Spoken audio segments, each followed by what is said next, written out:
आदरणीय तोमर साहब, आदरणीय अनुराग जी, सेक्रेटरी एग्रीकल्चर और सभी पत्रकार बंधु भाई एवं बहनों, आज हेल्थ के संदर्भ में कैबिनेट में एक महत्वपूर्ण फैसला किया गया है।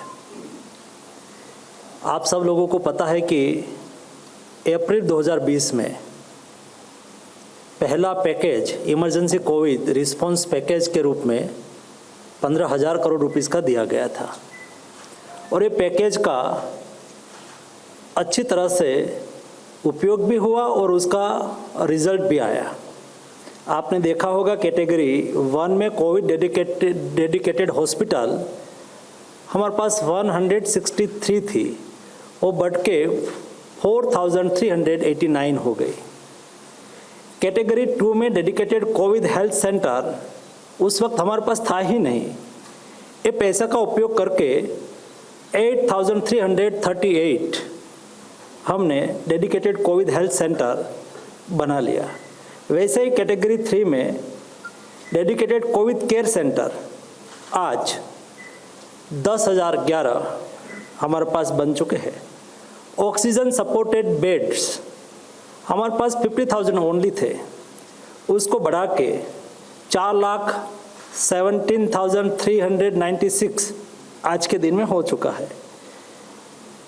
इस तरह से ये 15,000 करोड़ रुपीस का उपयोग हुआ और उसका फायदा भी हमें हुआ। सेकंड वेव्स में हमें जो दिक्कतें हमारे सामने आई, जो समस्याएं हमारे सामने आई, वो भविष्य में हमारे सामने इस स्थिति को हम भविष्य में कैसे निपटे, उसके लिए ये पैकेज 2 लाया गया है।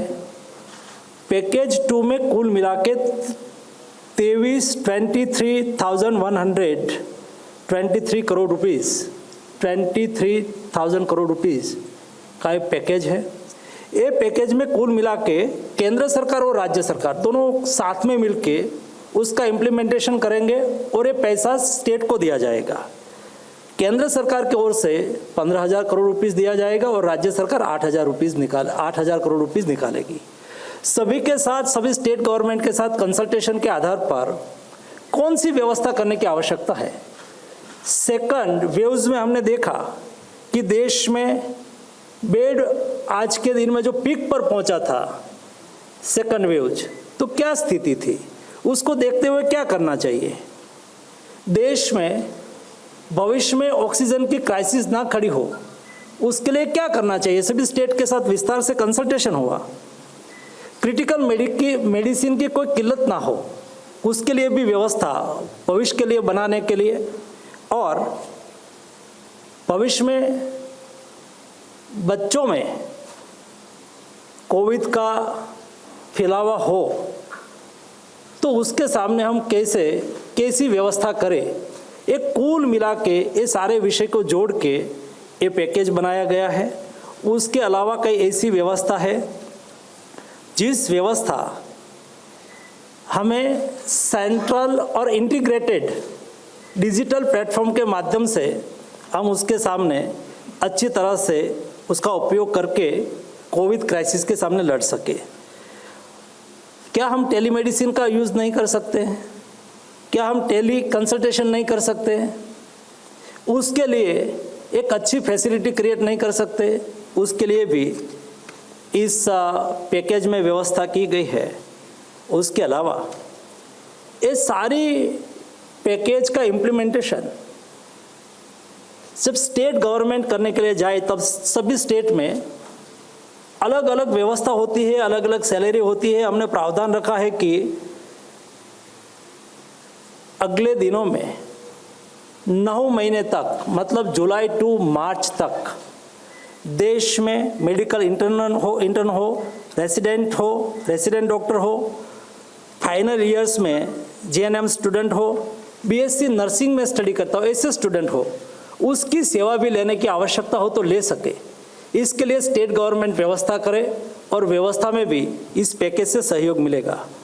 उसके उपरांत देश में 736 डिस्ट्रिक्ट में पीडियाट्रिक केयर यूनिट बनाने के लिए भी उसमें प्रावधान रखा गया है। हर स्टेट में पीएचसी और सीएचसी लेवल पर हम बेड निर्माण कर सके, उसके लिए 2,44,000 बेड बनाने की व्यवस्था और उसका प्रावधान इस पैकेज में किया गया है। 20,000 ICU बेड निर्माण करने के लिए भी इस पैकेज में व्यवस्था की गई है और उसमें 20% बच्चों के लिए विशेष हो, उसका हाइब्रिड यूज हो सके। बच्चों पेशेंट के रूप में आए तो वो ICU में उसके लिए भी उपयोग हो सके और बड़े लोग आए उसके लिए भी उपयोग हो सके। ऐसा हाइब्रिड व्यवस्था खड़ी करने के लिए भी हमने उसमें प्रावधान किया है। कुल मिला के कभी आवश्यकता हो जाती है, कोई क्षेत्र में बढ़ गया, महामारी बढ़ी, तो उसके लिए हमें एक बड़ी साइज का फील्ड हॉस्पिटल बनाने की आवश्यकता हो गई। तो उसके लिए भी 5,000 बेड और 2,500 बेड ऐसा करके 100 और 50 यूनिट में हम बना सके, उसके लिए भी व्यवस्था की गई है। इस बार हमने देखा कि ऑक्सीजन की डिमांड जिस तरह से बढ़ी, कई लोकेशन पर प्रोडक्शन था लेकिन ट्रांसपोर्टेशन सिस्टम में भी बहुत दिक्कत आई।